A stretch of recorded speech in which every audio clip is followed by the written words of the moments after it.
Bên cái ruột lên ép mà phim.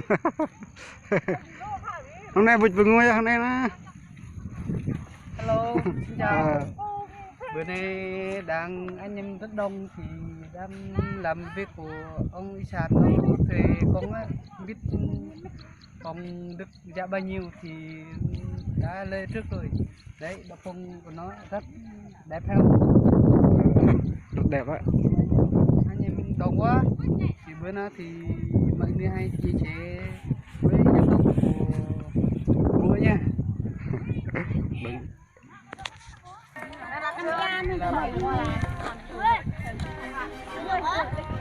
Mọi người hãy xem video đồ phong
Puit marah, puit kibut kahan kanda po yung heltain po.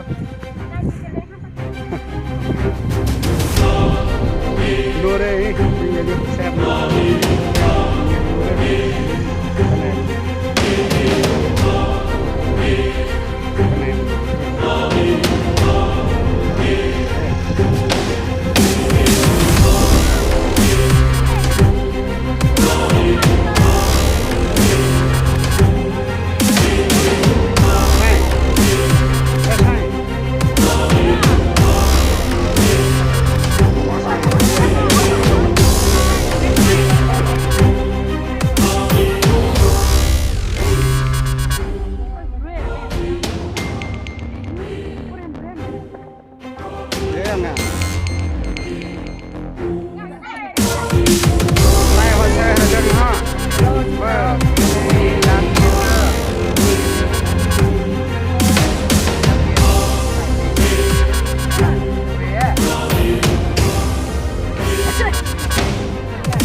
Para yang pemain lebih